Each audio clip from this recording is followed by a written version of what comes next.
Continuamos en Torremolinos en abierto desde el Chiringuito Los Manueles. Tenemos unas vistas preciosas que espero que esté disfrutando nuestro próximo invitado. Él es José Luis Leal y viene de la Universidad de Málaga. Da unas asignaturas que ahora mismo nos va a contar. Bienvenido, José Luis. Hola, ¿qué tal? ¿Qué hay? Bueno, profesor titular de Álgebra Lineal y Cálculo en la Universidad de Málaga. Bueno, profesor titular del Departamento de Matemática Aplicada es, en realidad. Y las asignaturas que explicamos, pues dependen cada año lo que uno pueda elegir. Hace ya tiempo que me dedico al álgebra lineal y al cálculo, precisamente, sí. ¿Por qué decidiste dedicar tu vida a la vida de los números o al mundo de los números? Yo siempre de pequeño se me dio para mí me parecía obvio todo lo que era relacionado con la matemática en clase, sí. El profesor explicaba y la gente se quedaba un poco así, que no se enteraba, yo lo veía todo muy obvio. Pero de todas maneras, para estudiar matemática, cuando llega a la carrera hasta bachillerato, todo te parece muy fácil, por lo menos a mí me parece muy fácil y bonito, pero ya cuando llega a la carrera hay que estudiar, ya te encuentras allí que todos los que están allí son como tú y ya es más competitivo, ya hay que estudiar bastante, sí, sí. Claro, porque tú eras de esas personas que lo que eran matemáticas decías, pero si esto sí, es de lógica, en ¿no? bachillerato sí, en bachillerato y en el colegio me aburría, o sea, bueno, esto es muy fácil, sí. No entiendo por qué los demás no lo entienden. Pero bueno, que eso nos pasa a todos los que se nos da bien las matemáticas, por lo que sea, sí. Hombre, yo por ejemplo soy de letras y me daban bien las matemáticas, pero bueno, nunca se me hubiese ocurrido dedicar mi vida al mundo de las matemáticas porque, claro, hasta lo que tú dices, yo cogí en primero de carrera en matemáticas optativas, pero ya a partir de ahí ya quien se dedique al mundo de las matemáticas ya tiene que ser un coquito. A mí me gustaba, yo di muchas clases particulares durante la carrera, desde que empecé el primer curso, y me di cuenta que me gustaba enseñar, me gustaba. ¿Estudiaste aquí? Estudié en Málaga, en la Universidad de Málaga, sí. En aquella época había nada más que biología, química y medicina y matemáticas en ciencia. Ahora hay un montón de opciones, pero nada más que había eso en aquella época. Y bien, éramos poquitos, empezamos la carrera unos 60, la terminamos unos 10 o 15, sí.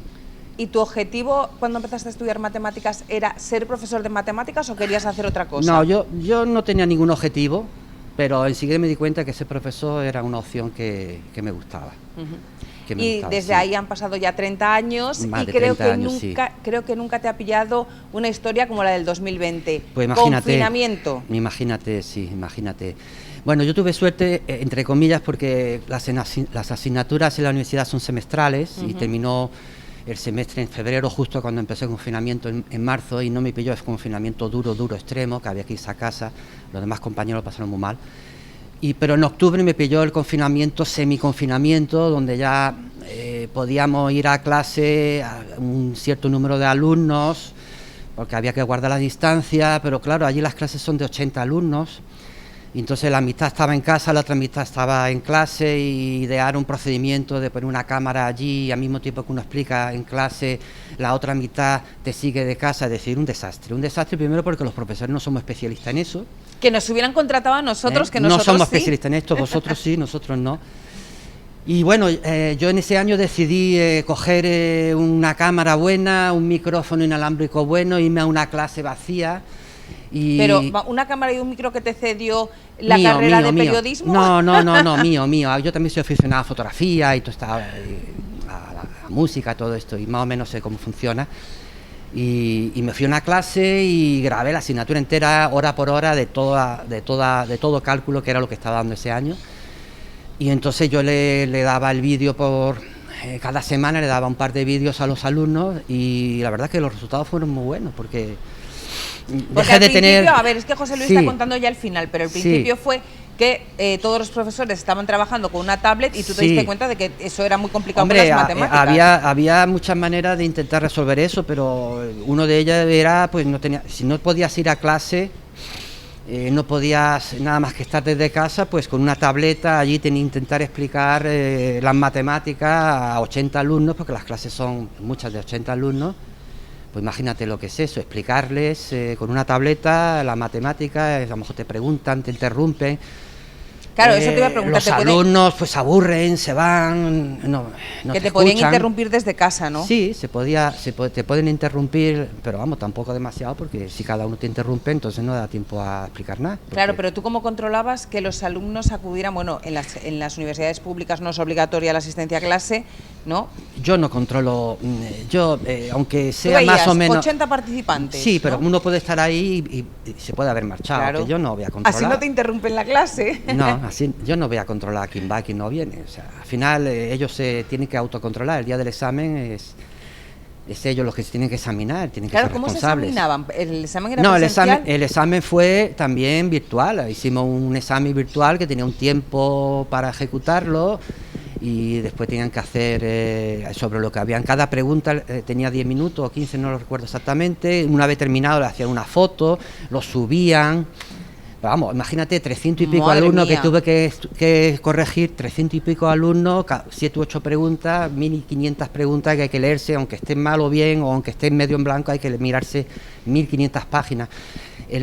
Corregí una de las partes más ingratas y más poco interesantes de mi trabajo, es lo único que no me gusta mucho. Sí. ¿Se notó mucho precisamente que las clases no fueran presenciales en los exámenes? Bueno, sí, el primer año fue bastante malo el resultado, pero vamos, todo el mundo, los alumnos estaban deprimidos, los profesores también, todo fue un desastre. Claro, es que por ejemplo, una clase Sí. de historia, tú la explicas desde Sí, tu casa, te grabas un sí. vídeo y es más ameno, pero una clase de Bueno, matemáticas tiene la yo clase. las he grabado y estoy contento y ellos están contentos.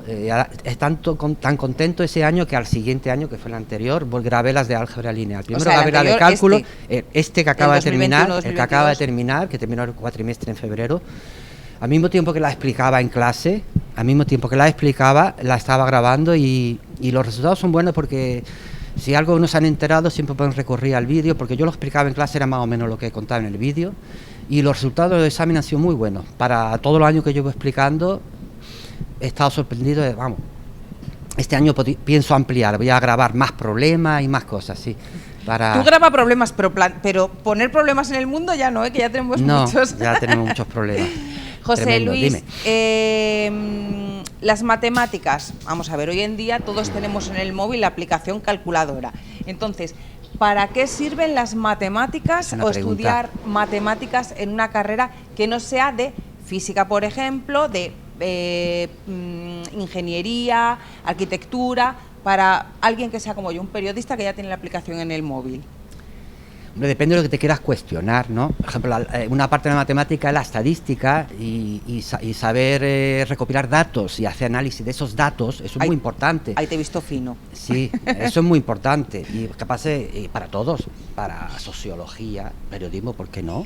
Para todo. Lo que pasa para que, los estudios de audiencia. Y para medicina, no digamos. En medicina todo lo que hemos demostrado, hemos hecho un contraste de hipótesis, hemos visto, o sea, es una cosa de estadística y hemos visto que funciona, entre comillas. Hemos demostrado que este coche es seguro. ¿Cómo puedes probar que este coche es seguro? Pues se ha hecho un estudio estadístico y se ha visto y se ha decidido que cumple los estándares que tiene que cumplir y entonces se pone la etiqueta de coche seguro, pero eso gracias a la estadística solo. Aparte el coche es matemática pura, porque todo va con unas mediciones exactas para que encajen todos los engranajes, sí, bueno, desde la carrocería pero se pueden hasta el motor. equivocar muchas veces, se equivocan. Sí, seguro mucho. Que sí, por eso luego cobran tanto los ingenieros. Sí, se pueden equivocar con mucha facilidad.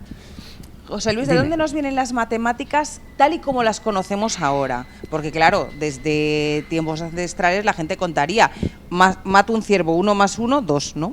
Hombre, la matemática al principio era, a lo vasto. Los números era contar las pertenencias. ¿Qué tienes? ¿Qué no tengo? Tengo 10 cosas, 10 ovejas, 10, en aquella época el rebaño, lo que fuera, ¿no? Pero hasta que no se inventó el sistema de representación de los números posicional, es decir, hasta que no se implementó los números 0, 1, 2, 3, 4 hasta el 9 y se inventó el sistema de posicional, unidades, decenas, centenas, que se desarrolló realmente ya justo un poco antes del Renacimiento, empezó aquí en Europa, hasta entonces no se desarrolló bien la matemática. Antes era todo muy misterioso para aquellos pocos que sabían algo, que eran, pues, bueno, no digamos, por ejemplo, en la época de los egipcios, los sabios eran los sacerdotes, ¿no? Que tenían el poder de saber leer, escribir, sumar, multiplicar, dividir de forma muy muy difícil, muy compleja, porque eran procedimientos muy complejos al alcance de pocos. Y claro, bueno, que ahora eso ahora los niños en el colegio fáciles, con 9 años ya lo dominan. O sea, lo que antes era sumar 2 fracciones, 3 quintos más 4 séptimos, era un problema de investigación. Era un problema de investigación. Ahora lo hace un niño en el colegio. No sabe lo que está haciendo, pero lo hace fácilmente.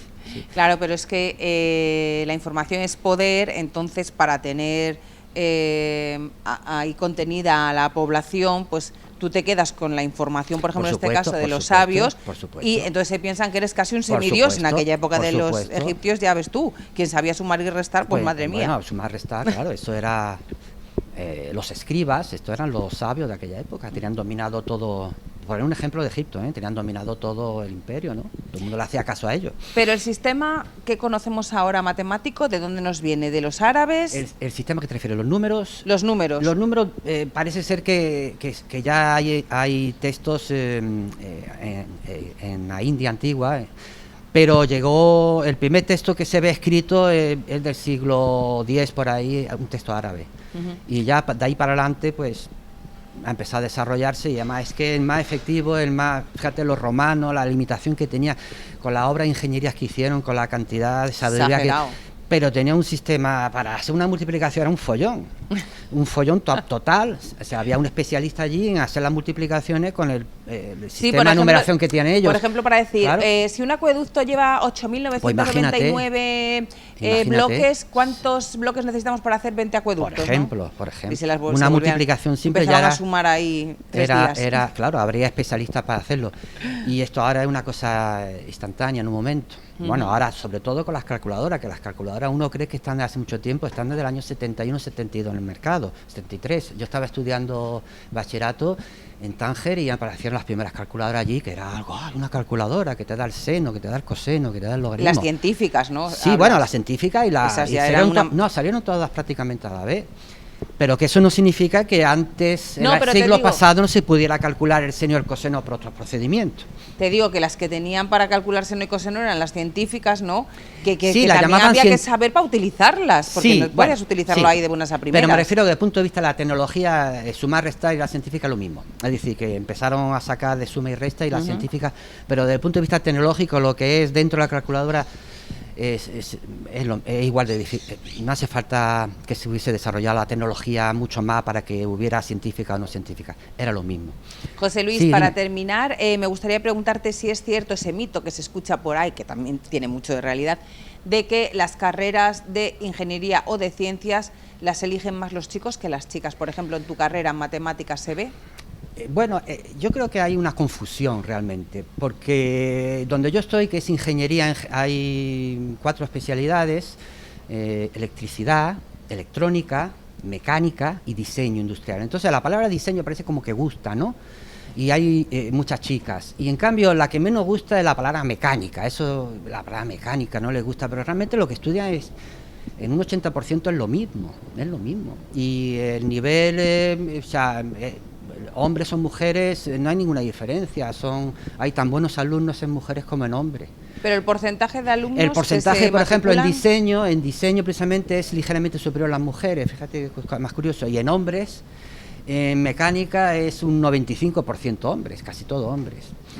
¿Y por qué? Pues porque cuando tienen que poner la cruz en el momento de elegir las asignaturas y tienen 16 años, 17 y han terminado esa actividad, pues ellos se guían por lo que les parece.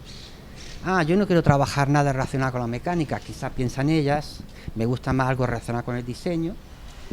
Y el hombre, yo no quiero estudiar algo relacionado con el diseño, prefiero estudiar algo con la mecánica. Yo no sé si eso algún día eso podrá cambiar. De momento está como está. Carreras. Sí, mucho es así subjetivo, no sé por qué, realmente. Pues yo desde aquí quiero mandar un beso a mi amiga Rosita la mecánica. Porque yo tengo una amiga que es Rosita la mecánica. La mecánica, pues muy bien. José Luis, muchísimas gracias por acompañarnos hoy. ¿Cómo se presenta el nuevo curso 2022-2023? Pues ya sin restricciones, afortunadamente. Bueno, ahora la mascarilla voluntaria, yo he visto como un 25% de las personas que se las ponen, tanto en profesores como en alumnos. Y bueno, pues nada, a ver, nuevos retos, yo por lo menos voy a seguir grabando desde que he descubierto esto, todos los problemas posibles, para que el alumno tenga todo el material posible y hacer lo mejor posible. A mí me gusta mucho mi trabajo, me gusta mucho. Pues eso es lo importante, que a quien lo está haciendo le guste, porque sí, eso también lo notan los me gusta alumnos. Muchísimo. Pues Gracias, nada, muchas José Luis, gracias. Pues a nada. ti. Nosotros nos vamos a publicidad y enseguida continuamos en Torremolinos en Abierto.